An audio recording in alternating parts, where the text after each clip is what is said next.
Y 34 minutos, una hora menos en Canarias. Estamos arrancando nuestro territorio negro de hoy. Y quiero que escuchen la voz de Olga Puig. Olga Puig es la madre de Eva Blanco. Hoy se ha visto una luz, se han visto lágrimas de alegría, muchos llantos.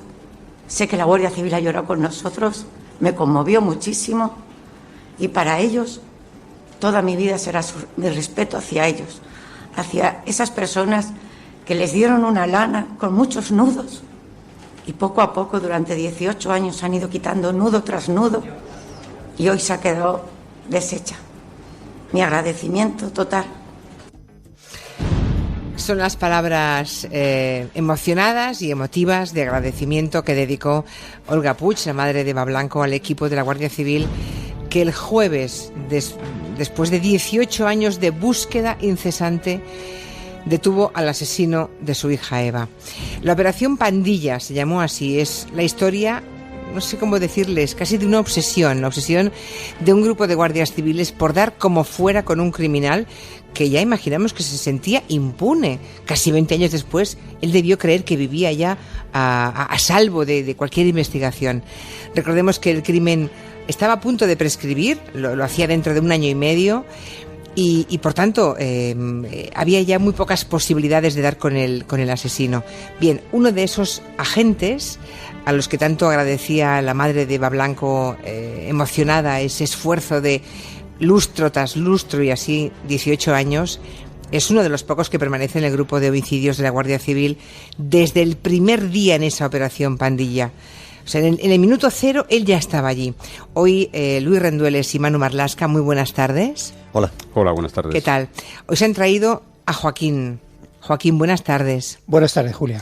Qué bien que exista gente como usted trabajando por nuestra seguridad y qué alegría, supongo, escuchar el discurso, esas palabras emocionadas de la madre de Eva, ¿no? Bueno, en primer lugar quiero decirle, Julia, que me llame Joaquín, que por romper un poco la rigidez de que tenemos fama los guardias civiles, le pido que me llame Joaquín, por favor. Joaquín, sí. Vale, Joaquín, pues bueno, usted fue, sí, Joaquín, el que el jueves fue a contarle a los padres de Eva Blanco que habían encontrado a su asesino. ¿Fue usted? Sí, pero primero, efectivamente, esa introducción que hacía, yo estaba junto a la madre cuando hizo esas declaraciones y fue imposible contener la emoción. Uh-huh. Nosotros también somos padres, somos hijos, somos maridos, claro. Y fue imposible, aparte de la relación tan estrecha que hemos tenido a lo largo de estos años. ¿Y cómo fue ese momento? Porque aquí le vimos al lado de Eva Blanco cuando ella pues estaba agradeciendo la labor de la Guardia Civil, pero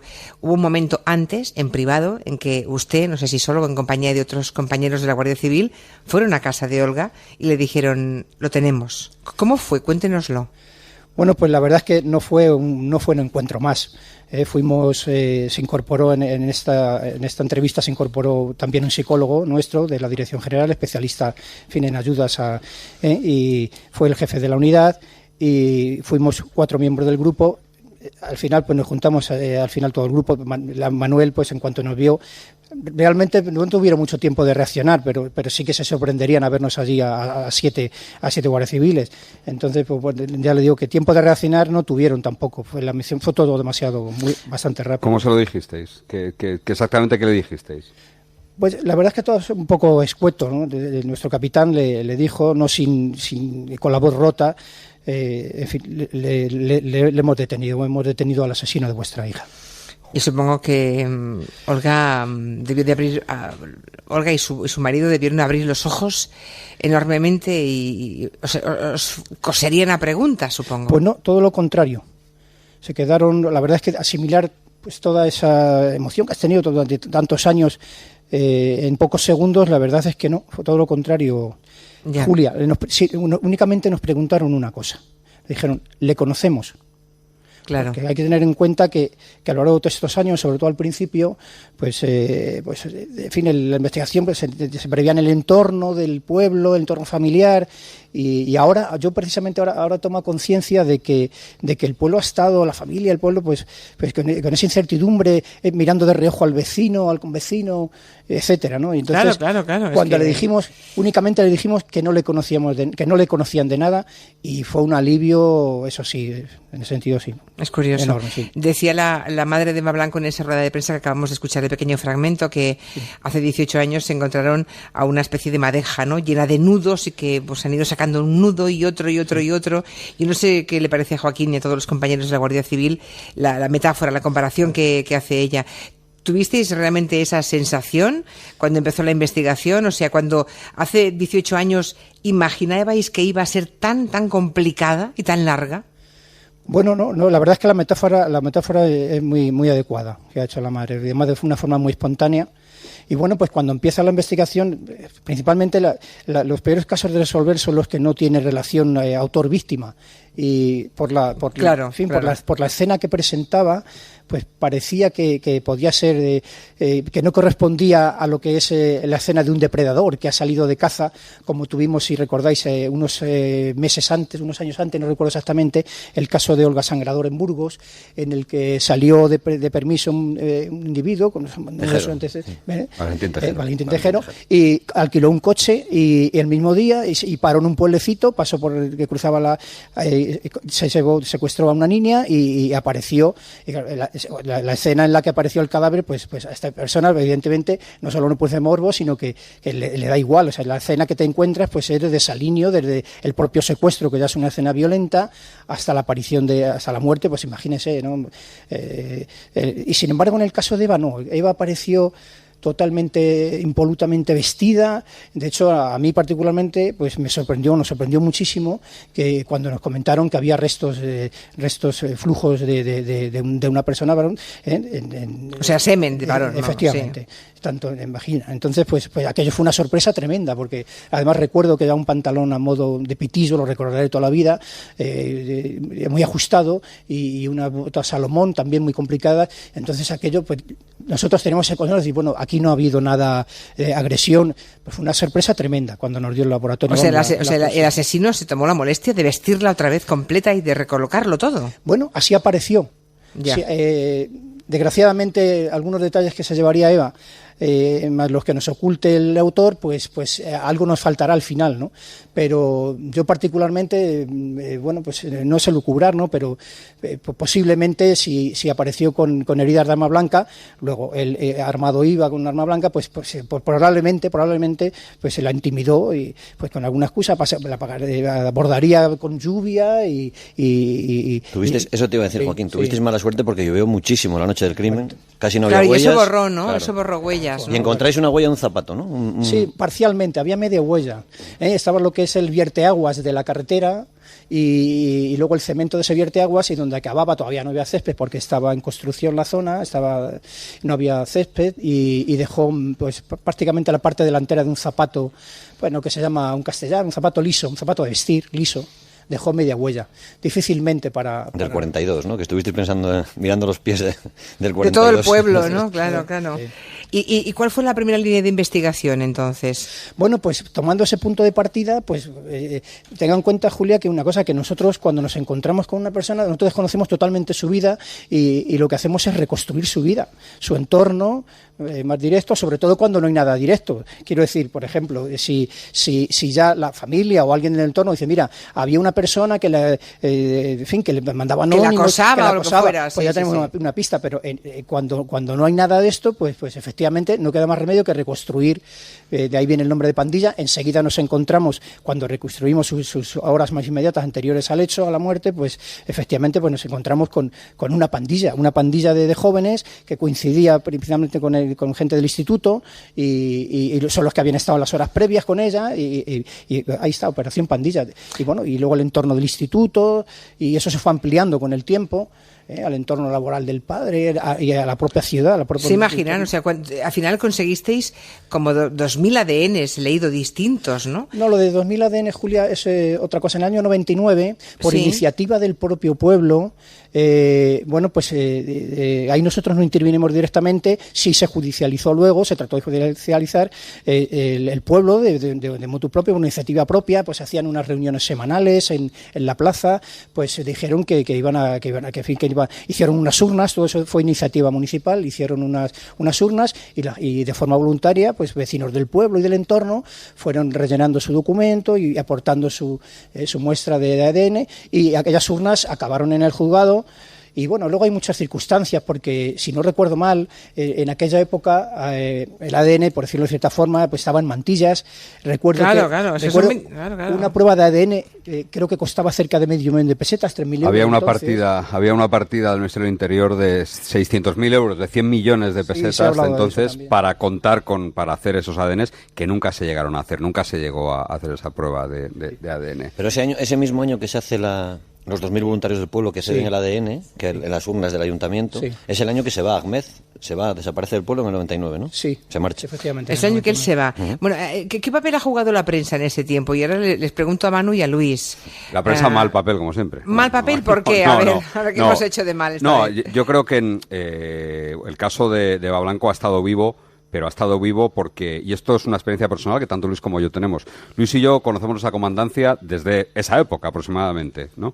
Y sí que recuerdo perfectamente, cada vez que uno llegaba a ese grupo de homicidios donde trabaja Joaquín, ver las carpetas frescas, por decirlo de alguna manera. No estaban en el cajón o en el armario de las carpetas, no estaban que ya llenas nunca de se polvo, tocan. estaban encima de la mesa. Estaban encima en las estanterías que tienen a mano. Es decir, continuamente ha estado viva esa investigación y no deja de sorprender, porque créeme que no es lo habitual. Una investigación que se atasca tanto, y confírmalo tú, Joaquín, normalmente se muere por inanición o porque otras investigaciones tapan a esta. Pero daba igual, siempre había un guardia, pues seas tú, seas otros compañeros, que no voy a decir su nombre, los que estaban haciendo siempre alguna gestión de la operación Pandilla y siempre tenían a mano esas carpetas. Por cierto, Joaquín, que habéis cambiado varias veces de jefe, el jefe de grupo de homicidios. Bueno, pero yo no sé, esto no ha afectado a la investigación, porque iban llegando los nuevos jefes, pero ahí estabais vosotros R con lo vuestro. Por esa misma razón.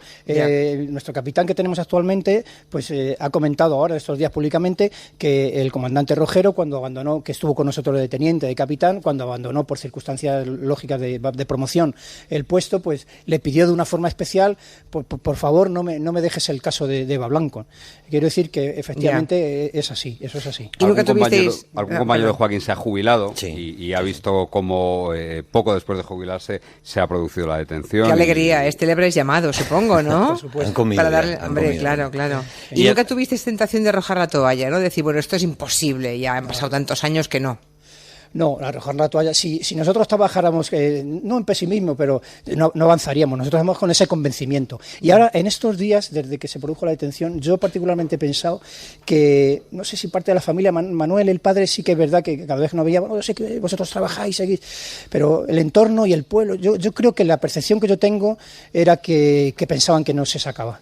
Que pensaban que no salía. No, la madre lo ha dicho, la madre ha dicho que ya no tenía esperanza. Una percepción mía y el entorno. Bueno, tienen sus razones para pensarlo. Estamos ya cerca de 2 décadas de lo ocurrido del hecho y en una cuenta atrás en la prescripción, ¿no? Claro, es que faltaba 1 año y medio. Hay que tener en cuenta que cualquier gestión judicial, por ejemplo, una comisión rogatoria en delincuencia común, se te puede dilatar fácilmente 9, 10 meses, 1 año.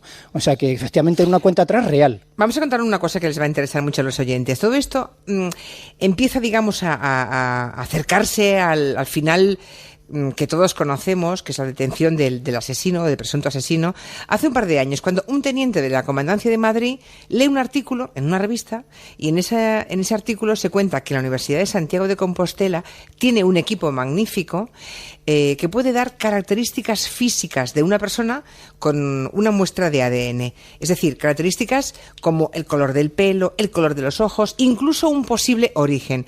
Y ese teniente de la Comandancia de la Guardia Civil dice, bueno, es el momento de enviar la muestra que tenemos del semen del asesino de Eva, y ahí es donde digamos, el nudo se empieza a deshacer del todo, ¿no, Joaquín? Sí, eso nos ha pasado también de una forma genérica y curiosamente esta iniciativa es una fundación con dinero privado de la Universidad de Santiago de Compostela. Nos pasó también que estamos utilizando en el programa FENIS, que empezó la Universidad de Granada en el año 82 aproximadamente, y con iniciativa con dinero público. Y efectivamente pues hemos estado también atentos a todas esas circunstancias. Quiero decir que lo que ha comentado Manuel, efectivamente, desgraciadamente el tiempo pues va tapando, va borrando, pero en este caso es que se ha estado, no se ha dejado nada. Y efectivamente el teniente Pablo, un oficial notable que hoy tiene un puesto merecido de notoriedad superior, pues con buen acierto tuvo esos reflejos de contactar con la universidad y bueno, y a la postre es lo que ha sido. Entonces, claro. se envía el ADN del Sí. asesino, que se encontró dentro de la vagina de Eva Blanco, y claro, dice que la persona, que el asesino, que digamos el poseedor de ese semen, tiene origen magrebí. Y a partir de ese momento, ¿qué hacéis vosotros, Joaquín? Porque la Guardia Civil, de acuerdo, tiene una información que puede ser muy importante, pero hay que ir a la zona de Algete a pedirle a todos los que tengan origen magrebí una muestra de ADN. ¿Eso cómo se hace? Bueno, Joaquín, ¿Con alguna excusa o cómo? Joaquín no había tirado todavía el padrón del año 97, lo tenía, ¿eh? El padrón físico. Y ahí ¿Lo saca, tenías? lo Sí. tenía en papel. Y ahí tienen los 280, si yo no me equivoco, 280 Sí, y algo. cerca de 300, sí. 300 ciudadanos que vivían en Algete, ¿no? ¿Y qué se hace cuando tienes esos 300, Joaquín? Eso. Bueno, pues curiosamente después de este hecho de mencionar de un individuo de raza norteafricana, pues la verdad es que nosotros no tuvimos necesidad de investigar de una forma especial. Estamos comentando que algún marroquí apareció próximo en el Círculo al Padre, el taller, una cosa, pero de una forma muy de soslayo. Sin embargo, pues no sé por qué manteníamos ese buen criterio que hemos dicho de no tirar absolutamente nada, ¿no? Y a la postre sí que es cierto que luego el Instituto Nacional de Estadística lo ha actualizado, etcétera, ¿no? Pero la verdad es que conservábamos el padrón de 1997 de ciudadanos marroquíes en la zona, sí. Y a partir de ahí, uno por uno. Efectivamente, con un matiz importante que no hay que olvidar, que la mayoría son familias de la inmigración y después de casi 2 décadas, pues efectivamente, pues lo que nos temíamos, pues uno está en Alemania, en Bélgica, en Francia. Y aquí yo tengo que decir una apreciación, y es que nosotros nos hemos podido también permitir el lujo de poder dedicarle todo este tiempo porque, por ejemplo, volvemos a reiterar lo de las casi 2 décadas, pues hemos tenido lo de lo famoso que vosotros lo vivisteis, de 80-90, que aquí en la Comunidad de Madrid hubo unos años 94, 95, 90, tuvimos 90 homicidios, rozando los 100 homicidios algún año. Y todo eso desapareció por un fenómeno social que ha desaparecido, de droga, y todo eso desapareció. Entonces, pues nos hemos podido dedicar de una forma exclusiva principalmente al caso, ¿verdad? Y esos 300, cuando tú llamas a uno, ¿cómo hacéis? Eso. Bueno, las llamadas son llamadas cordiales, con esa no, quiero decir, no, vamos a ver, con esa particularidad que hemos comentado, efectivamente, porque una persona va a sorprender. ¿Pero contabais por qué lo pedíais? Pues, ¿o no? En la mayoría de los casos, ellos muestran extrañeza, sobre todo una persona, que puso idiosincrasia, su cultura diferente a la nuestra, que le llame de repente la Guardia Civil. Pues sí, en muchos casos le decíamos, ¿usted vivió en el 97 en la zona de Algete? Ah, pues sí.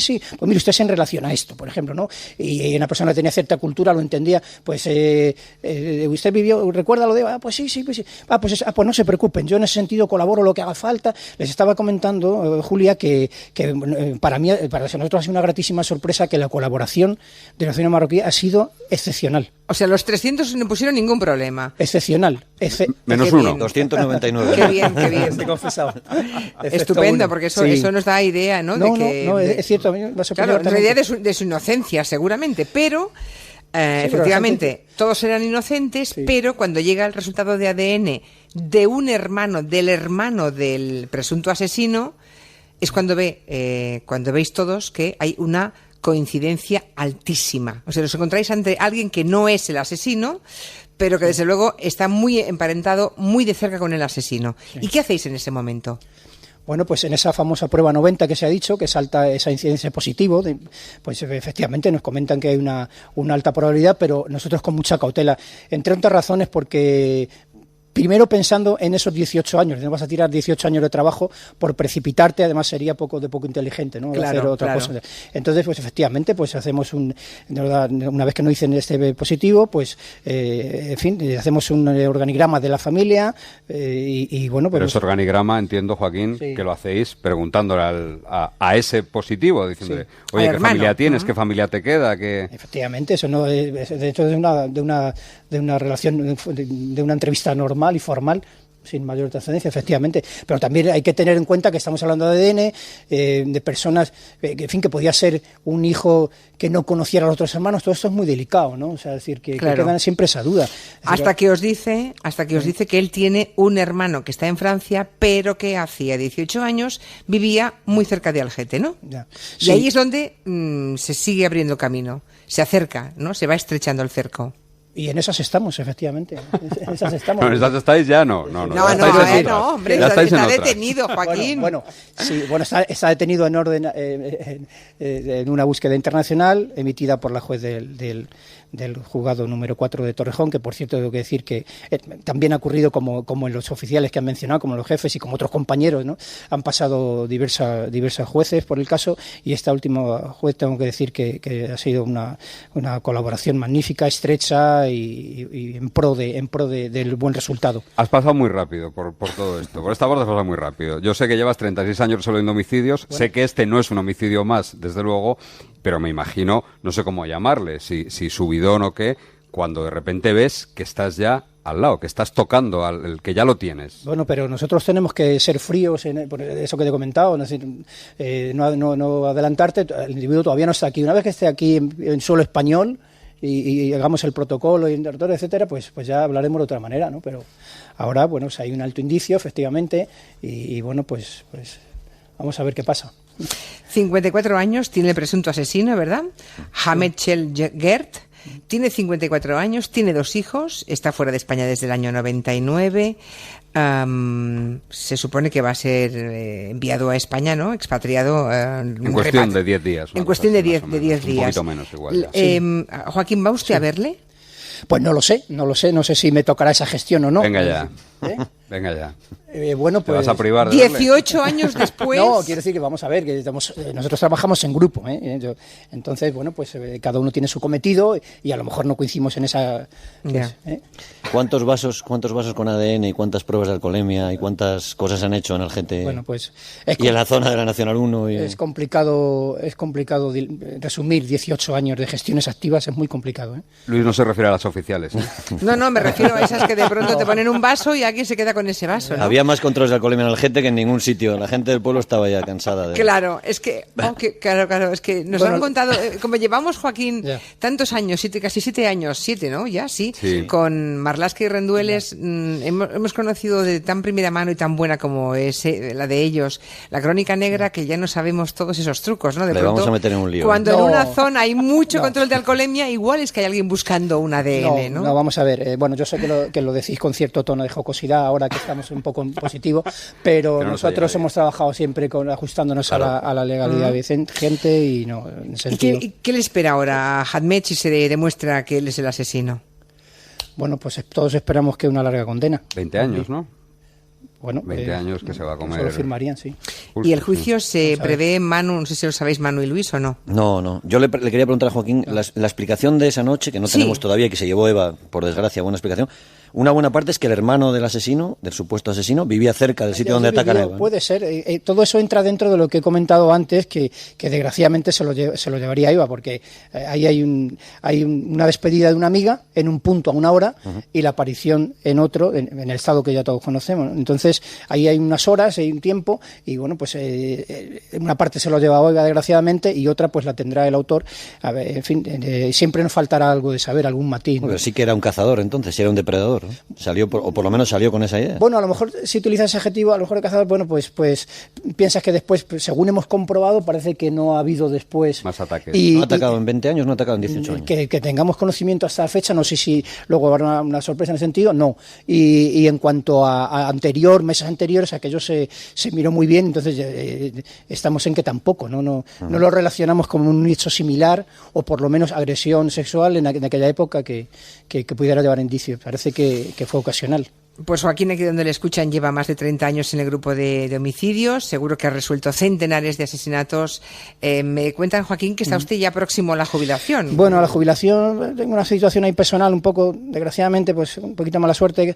Estoy peleando ahí con la visión, ahora con la vista un poco, y es una cosita personal.